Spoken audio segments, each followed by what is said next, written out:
from the heart of Dubai, where tomorrow is being built today, to the world. Welcome to the CTO Show with Mehmet. Here, we redefine technology and reimagine possibilities. With Mehmet, delve into the riveting realms of AI, cybersecurity, and digital technology. Experience the thrilling highs and lows of startups. Immerse yourself in the spirit of entrepreneurship and witness the future of business innovation being written in real time. Now, without further ado, let's tune in and explore the future. Hello and welcome back to a new episode of the CTO Show with Mehmet. Today I'm very pleased. Joining me from the UK, Liam O'Neill. He's the MD of BPMD.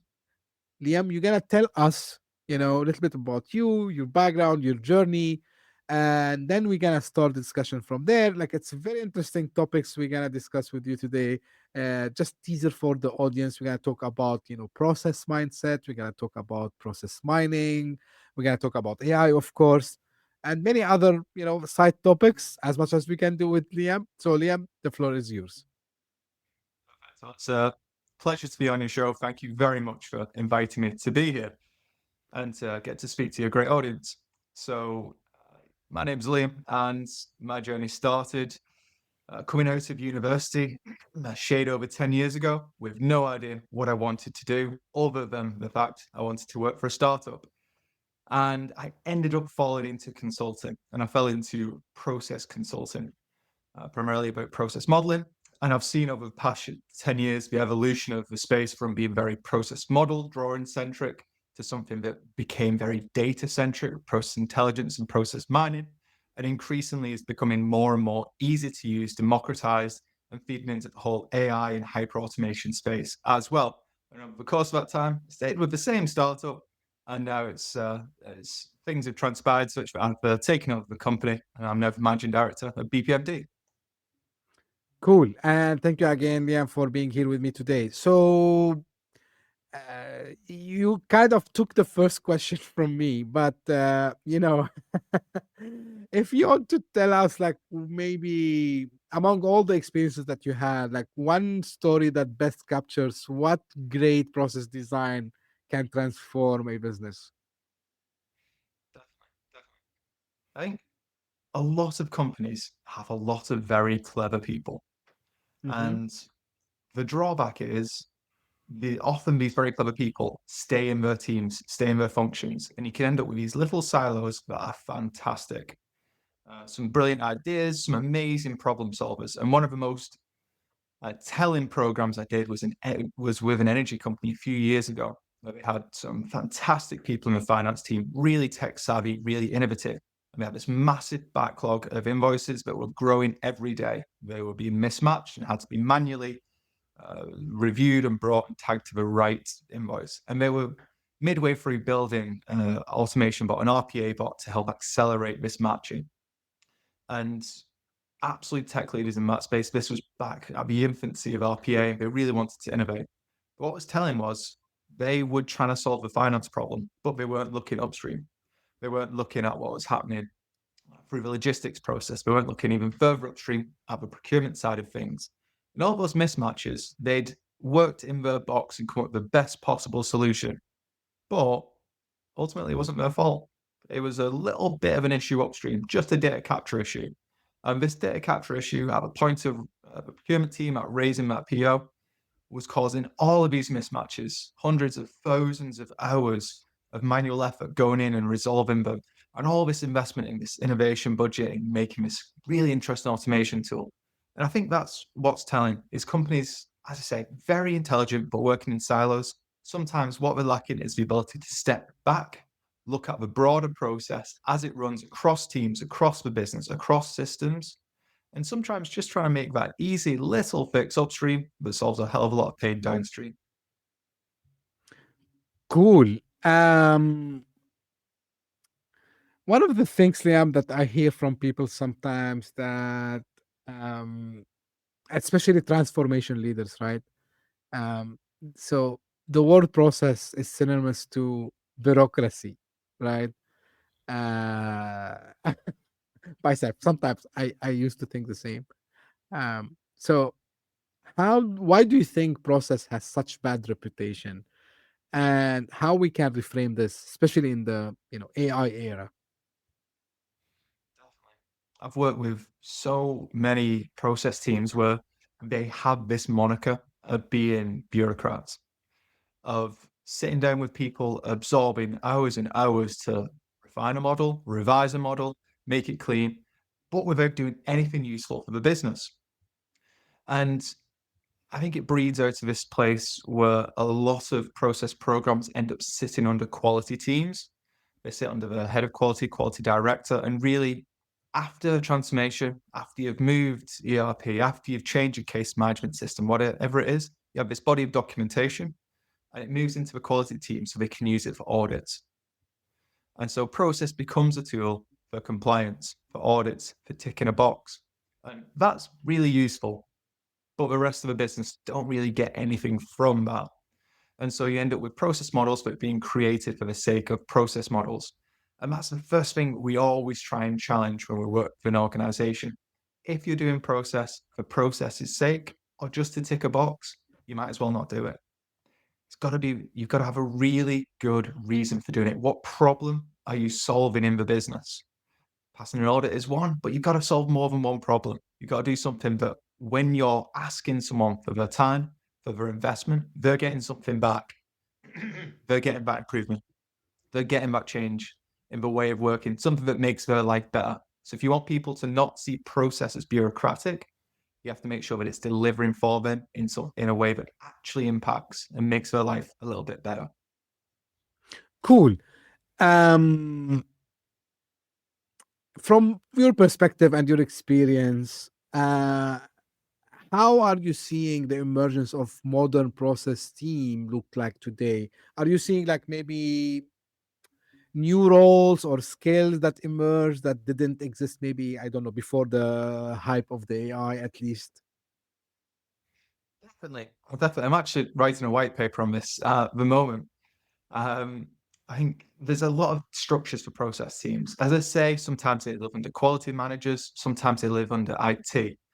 The best structure for your process team is to not be a process team. It's not to Mm-hmm. have a separate it's not to have a separate group of people who are sat there just looking at models, maybe looking at dashboards. Instead, what you've got to do is recognize all you're trying to do with process is change the business, make it better. But you're not the only person, the only team whose responsibility is to make things better. There's this whole cohort of change makers from your customer experience teams who are probably sitting upstream in marketing and sales, to your continuous improvement teams who might sit in operations. Maybe you've got that sat at group level, and then the whole oversight and delivery teams like PMO and change management. And increasingly, obviously, you've got data intelligence, data management, and your AI teams, as well as a whole product management cycle. And these are so many different hats you can wear and different types of way of approaching change. If you want to do it effectively, they all have to be working together. You have to have them sat in the same change maker function, whether it's a dotted line or a solid line, or design structures, that's an open question. But we've got to be working together. There's only so many people who can actually change the way the business works. You want to make sure that those people are all pulling in the same direction. You've not got 4, 5, 6 different teams all clashing heads and just causing this little bit of a traffic jam. Cool. Now, what have you spotted when it comes, of the kind of major mistakes companies make when trying to scale internal process teams? Yeah. Yeah. The biggest one is losing sight of the most important piece, Mm-hmm. which is the problem they're trying to solve. Model all of your processes, set up every single dashboard, create perfect enterprise architecture. All these ways of creating a view of your business, creating visibility, are all useless if they're not going to be used. And when it comes to scaling, it's not about trying to get comprehensive coverage of every single process and every single function. It's about choosing the 2, 3, 4 problems you're going to be very good at solving. Maybe it's scoping which AI innovations you're going to bring in. Maybe it's passing risk and compliance, getting your risk and compliance register up to date for a function. Maybe it is something about audit. But what are those handful of services you're going to offer? You get amazing at those ones. And as you're scaling, you can slowly add in more services. But don't try and do everything at once. Get very good at a service, scale that across your organization, where the problems are there to be solved, and then grow through that problem-led approach rather than trying to think you can just boil the ocean. Liam, while doing my search and preparation for today's episode, I've seen something which attracted my attention, and I think you're the best today to explain to me and to the audience about that, which is two terms. I've seen it before, long time away, so maybe I need a refresh for my memory. So, difference between process mining and task mining, and what are they, right? How they differentiate from each others, and maybe people in your space they would might have knowledge, but I like to cover it also in the context of business in general, and how they can how these two concepts, process mining and task mining, complement actually each others. And if you can give us like also some real life example, that would be great also. Perfect. So, I mean, very briefly, the technical view is process mining is looking at event logs. So when key things happen in your process, stringing those together and aggregating them so you can see trends. And task mining is looking at key logs, what you're doing, what an individual user is doing on their desktop. But to put that in a context that's a bit more understandable, I like to use the analogy of a train station. So process mining is like you are the National Rail. I'm not quite sure what that's called in the US or elsewhere, but in the UK, we have National Rail overseeing our Yeah. rail network. And process mining is looking at your rail network and seeing that the 10 o'clock train from London leaves every day on average 5 minutes late from London and gets to Manchester on average 20 minutes late. And over the course of a year, 2 years, 3 years, 5 years, 10 years, you can see an aggregate. It's always happening. It's always going to be late. It calls into the station at this time, it leaves at this time. And maybe what you're seeing is that train from London to Manchester, it stops midway, it stops in Birmingham. And even though it leaves London a bit late, when it leaves Birmingham, it's a lot late. And then it catches up a bit as it gets to Manchester. So process mining tells you, hey, look, looks like there might be a problem at Birmingham. Something's happening at that station that's meaning your train's late to leave. And that's really what it's for. It's for spotting where there are issues. Task mining, on the other hand, because it's looking in more detail, that's like setting up a video camera on the station, on the platform in Birmingham. And it watches the train come in, watches the people get off. It then sees that, oh, look, there's a faulty door. There's a faulty door that's not closing, and that's taking 10, 15, 20 minutes to be resolved. That's why we're getting the delay. It gives you the detail on the platform. It doesn't tell you anything about the broader journey, whether it's leaving London on time, getting to Manchester at the right time, whether it's doing anything outside of the context of that station, but it gives you really rich information. So practically where you'd use these in an organization is process mining is typically done across your big end-to-end processes, looking at procure to pay, order to cash, operate to maintain, those real core pieces of your business, buying things, moving things, building things, making things. And it lets you spot trends. It lets you spot where you've got problems. A real example with a tech company we work with, a tech and hardware reseller, Mhm. they had looked from quote to order to cash, and they looked across all of Asia Pacific, and we're looking at quotes. And on average, they wanted to get a quote out in one day. India was doing a day, China was doing a day, Singapore was doing a day. Taiwan, though, was taking a week. Mm. And you're never going to get that from process modeling. You'd have to speak to every single country. You'd have to do a ton of analysis. But process mining tells you, hey, look, there's a problem here. Taiwan's pretty slow at quotes.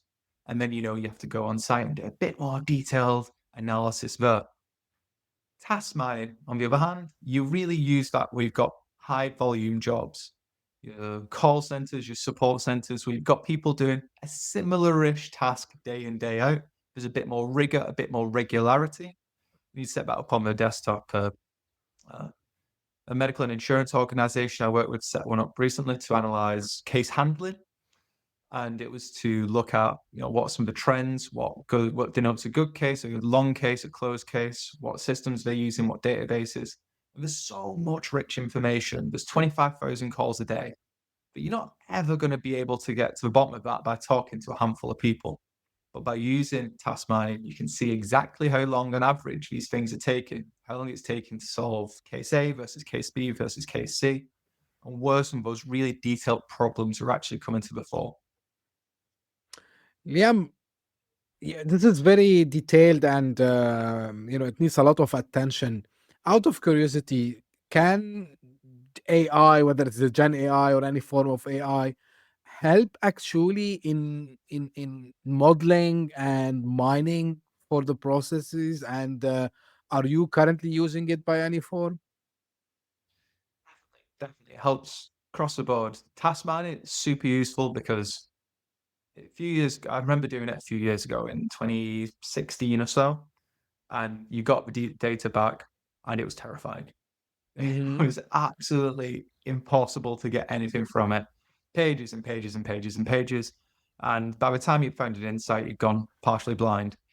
But now what you've got is some of the AI engines that sit on top and just speed up interpretation. And it's not perfect, but it's a lot better than anyone could get to without investing significant time.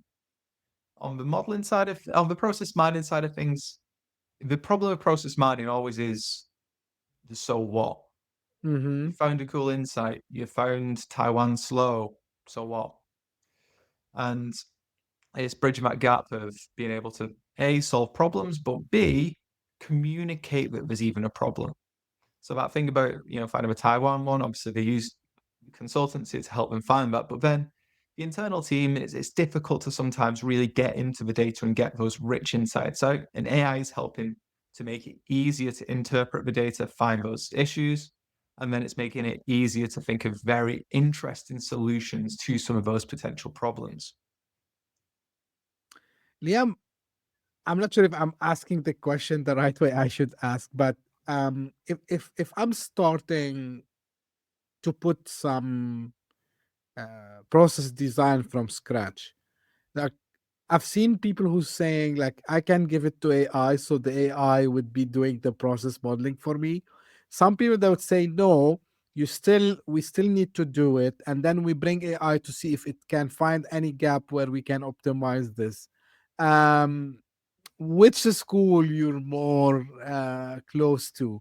Give it to the AI, let it figure it out from scratch, or no, we need still have the human led process design, and then bring AI to optimize it. How you think things? Yeah. So I've seen kind of both sides of the coin. Practically, the hardest bit with any process modeling exercise is you want what's called a process taxonomy. It's a list of all the processes in your business, and it's at a consistent level of decomposition. And you want to understand scope of each of them, the start and end event. If you've got your process taxonomy, and there are frameworks like APQC that you can use, SAP has their own best practices. I have a mix of the two that I tend to roll out with clients. Um, Once you've got that taxonomy, you've got to view what the process is, what the start and end event is. Then you can ask AI, ChatGPT, some tools even have it built in to create that first pass draft of the process. Some really cool tools right now, Signavio and Salonis, we get into a space where you can take SOPs, Word documents, emails, text chains, whatever it is, dump that into them, and it'll create a first pass of a process for you. So you absolutely got to use those tools to get something on the board. You don't really want to be going into an interview with a completely blank sheet of paper. And then you've got to be able to refine it with the people to make sure it is accurate, it is solid. Insightful, I would say, like, and I think it's a good balance between um both approaches, I would say. Now let's talk about change, right? So change, a lot of people, I can bet like 99.99% of people, they don't like change. And we know like many C levels, whether they are CTOs, COOs, and others, they might have underperforming teams, right? And they know, what they need to change, but internal momentum, stalls and they get stuck. So why does this happen in the first place so often? Yeah. Uh, with so I heard this a few years ago where I'd done a really interesting analysis program with it was an infrastructure company. They build fiber optic and utility networks in the UK. We've done this amazing data analysis on how infrastructure was built, come up with some really interesting suggested programs off the back of it, and then it just hit a brick wall because we have a process team, the analysis team, but the improvement follow through was done by a different team. Definition was continuous improvement, follow through was PMO. So we hit this brick wall, and what we'd done is we worked in our silo, the thing I tell every function not to do, and we'd innovated, done some great things. But then when it came to the continuous improvement team, they needed to follow their own process. They needed to do their own analysis, come up with their own improvements, and do that in their way. And it undid all the good work we'd done. They had to retread the same ground, talk to the same people about the same things. And a lot of the really interesting data insights we unearthed weren't ever really carried through into execution. So the same way across P2P, the pain is when you hand over between functions. In transformation, the pain is when you're handing over between those change-making teams.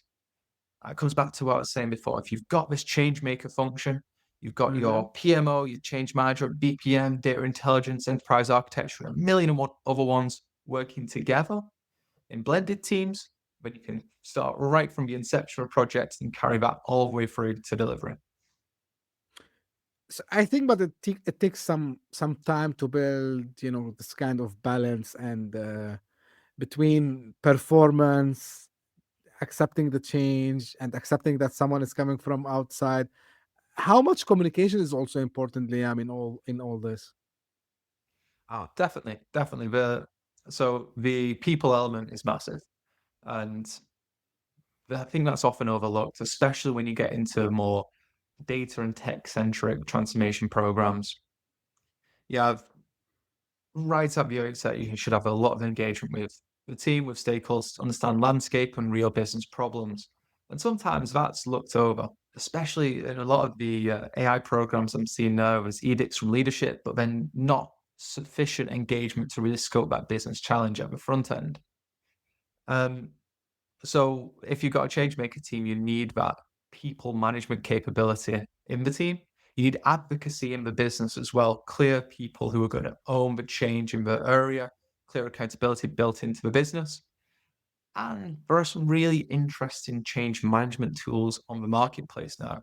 Digital adoption platforms are something that's really exciting. Tools like WalkMe, which is trying to use tech to solve a people problem, but doing quite a good job of it. Yeah. Another one might look like similar, but I would differentiate it, which is, trying to bring something new, like innovation, right? And while preparing and checking your profile, and I've seen you talk a lot about the tension between innovation and experience, and you call it like tech versus old hats. um, from your point of view, what's the right balance? I think it's nuanced, isn't it? It always does depend. I always remember doing some work with an upstream energy company, and I was in how we do sales and organizational partnerships, and we were talking about the sales process. They were playing about getting a new CRM and a new ERP, and I was speaking to this old Danish guy. He was nearing retirement, really experienced, one of the best salesmen. And I was trying to understand his sales process, trying to understand why what he did was so effective. And he was telling me, when he gets to quotes, he's already built the relationship, he knows the person, and then he's just writing his quote down on napkin. I said, "Oh, okay. I've not got that in my list of systems. Is that a new one? Is that one you use?" And just pulled a pack of tissues out of his pocket, pulled one out, and said, "I write it on the back of one of these," and handed it over. And he was signing 8, 9-figure deals over a drink, over a coffee, on a scrap of paper. So that's something that's never going to be automated. That traditional industry, the sales cycle, that relationship-based piece, you can't solve that with tech. You can't solve that with new tools. You have to rely on experience.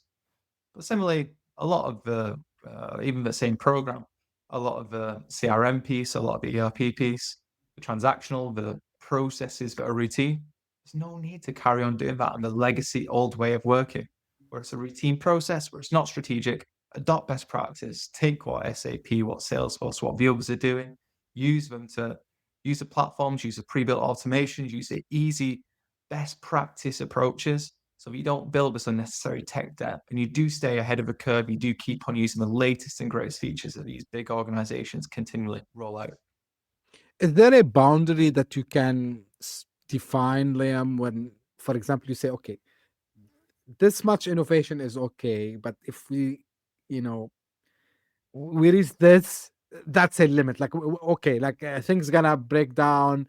I don't know. Maybe people will start to leave the company. Maybe things would start to go south, as we call, like go wrong. What's like what are the boundaries, I would call, between innovation and keeping things on track?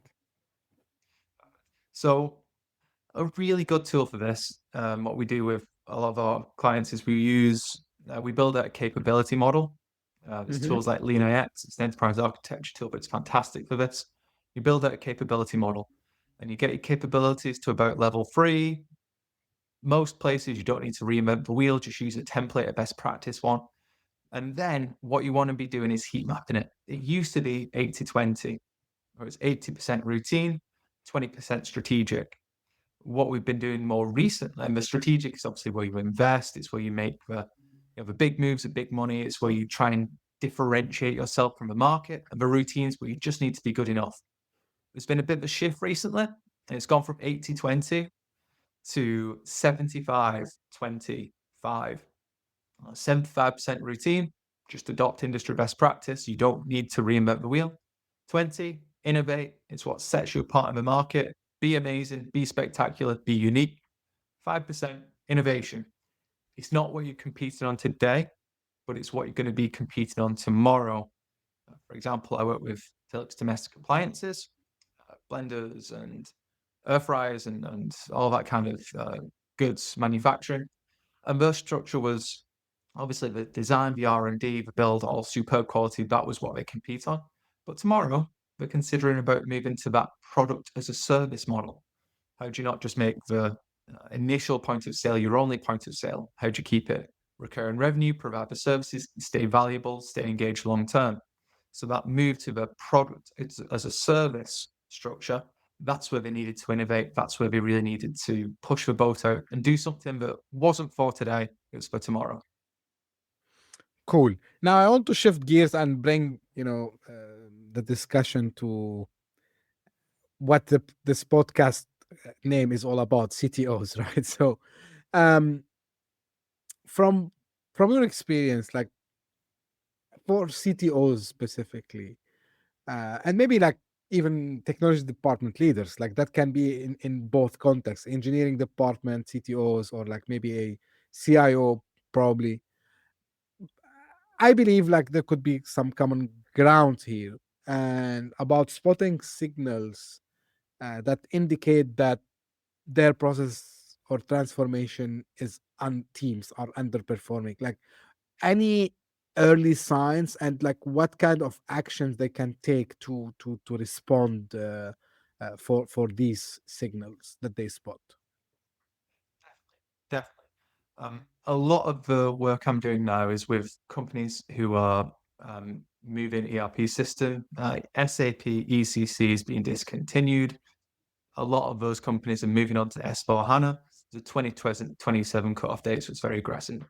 But as part of that move, as part of buying S/4HANA, a lot of companies get Rise Bundle, and that comes with some Signavio licenses.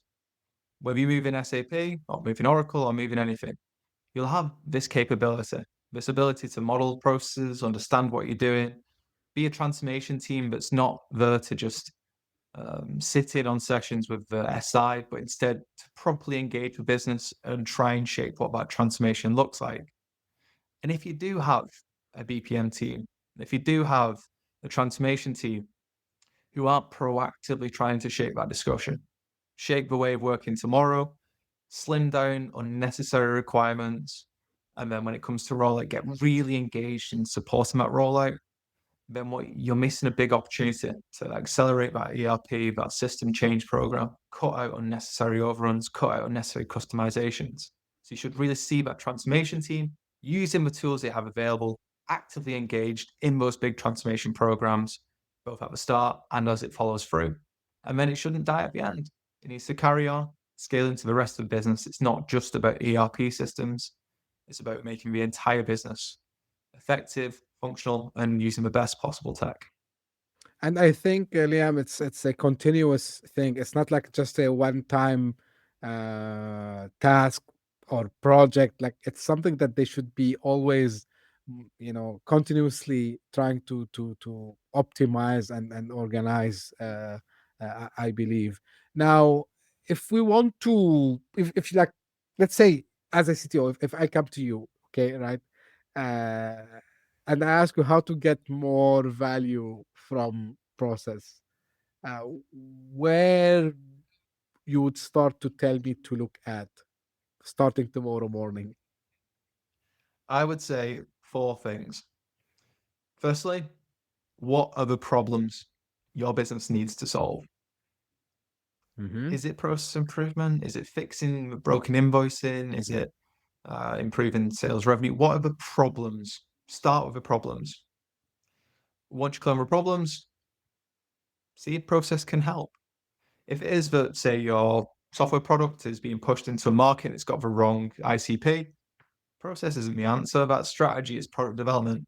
But if it is that you're struggling to fulfill orders, if it is that you're slow to follow up on quotes, on sales, whatever that may be, then there is a Mm-hmm. process element about that. It's about bringing people, systems, data all together to get something done. So start with the problem that you're going to solve, get really clear on that. Once you're clear on that, you need to make sure you've got the right content in place, right models, the right dashboards, the right information to be able to support solving that problem. And then the next two pieces are probably the most difficult ones. One is governance, Mm-hmm. getting the right people to put their hands up and take accountability for change, getting process owners in place so that when you're not only defining a process and signing off a dashboard, but when you're trying to affect change into it, you have a single point of call. You have someone who can approve those changes. You have that delegation of authority from the head of function into the process owner level. So you don't have everything going through 18,000 reviews. Instead, it's a process owner signs it off. You can move quickly. And then finally, it's about building that culture. So people are excited to engage in process, in change, in transformation, instead of people seeing it as a big scary thing. It's a busy day for you if you're doing all that tomorrow. Absolutely, absolutely. Um, if you and me, we want to draw kind of guesses, because I'm not saying like trends. I'm not saying where things are going, because AI is changing things very fast. But right, if you want to imagine how this discipline would evolve with AI automation, probably like maybe other things would come. How do you think it would look like?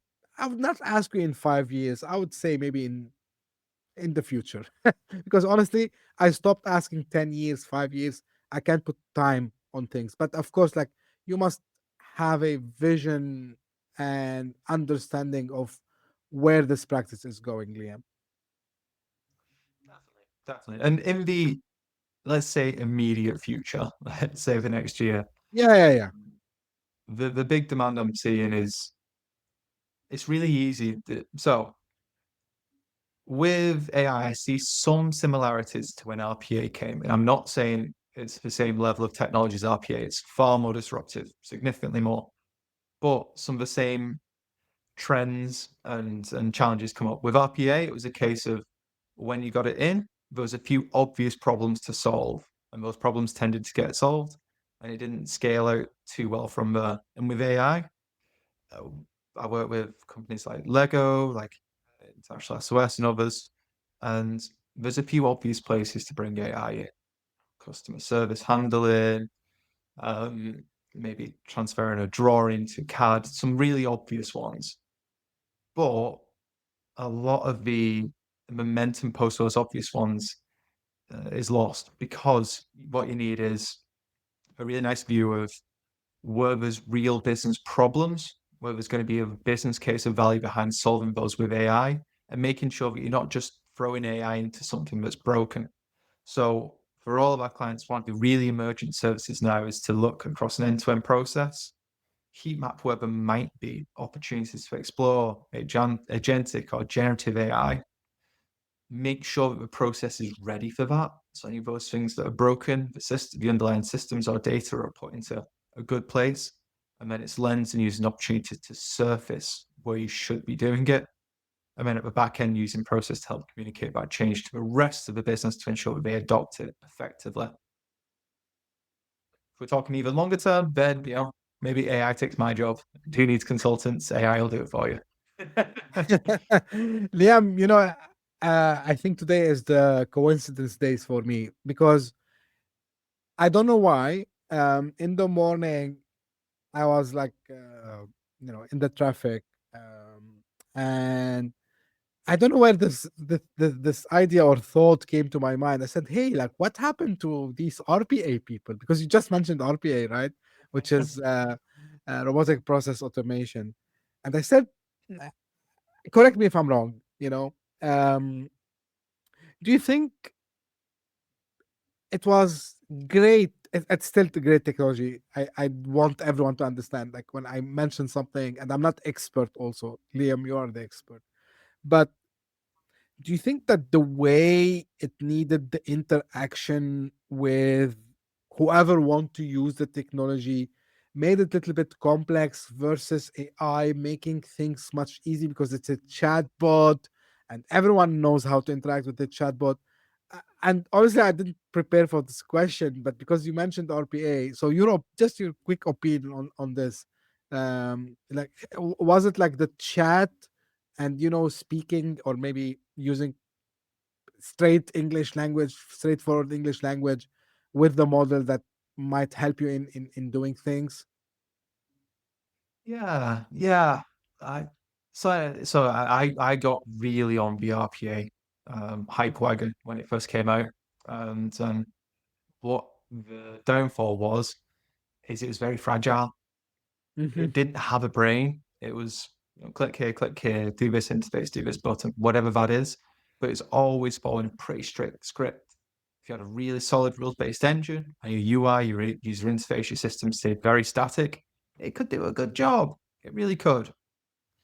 But when things changed, when it tripped up just a little bit, things could change very quickly. It would go downhill very fast.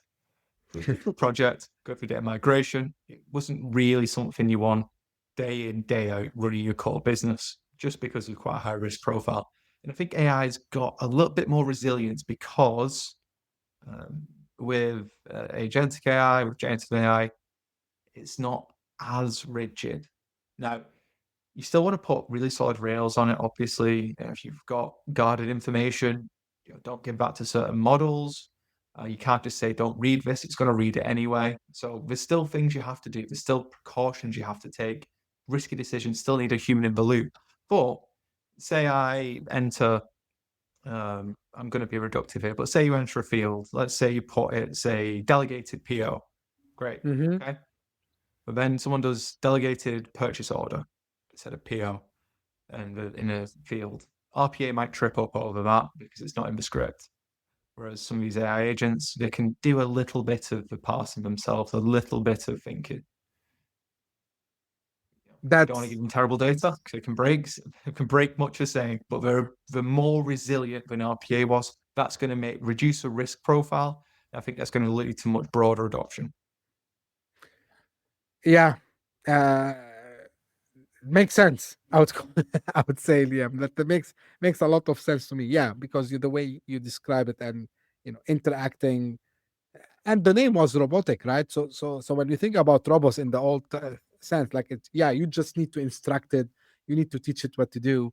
So you actually need to do the work, right? And then it will just try to do it after you. So LLMs and like agentic AI is trying to simplify this. So probably this is why it took like better, I would say, adoption.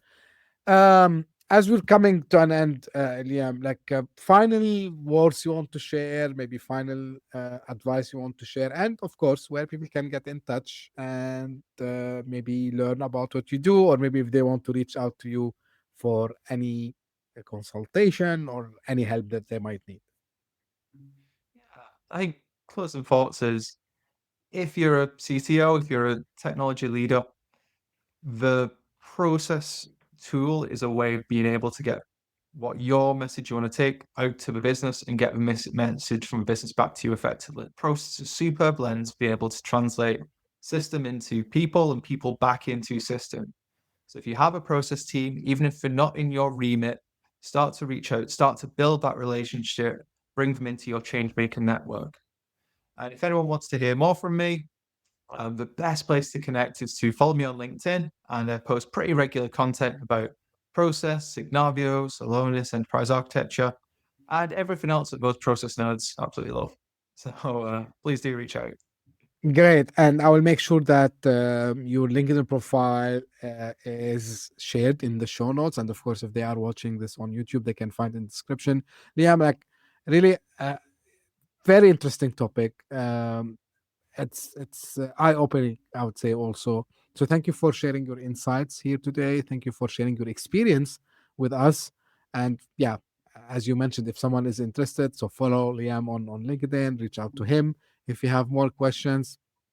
And this is how I end my episode. This is for the audience. If you just discovered us, thank you for passing by. I hope you enjoyed. If you did so, give me a favor, subscribe, and share it with your friends and colleagues. And if you are one of the people who keeps coming again and again, thank you for your loyalty, for your support, for all what you do for the podcast. Guys, like really, you're making me, so proud of all what we did together, because this cannot happen without you, the audience. I was just checking, a couple of minutes ago, because I received an email, and actually, from long time we didn't see, the podcast trending in multiple countries at the same time. So as I'm speaking, and this will be aired probably in 1 week or 2 weeks from now, so the podcast is trending in 5 countries at the same time. So really, I appreciate the help. Really, I appreciate that you're listening to us from multiple places in the world. So I really appreciate it. And as I say always, I promise you always the best. And I promise you to be again in a new episode very soon. Thank you. Bye-bye.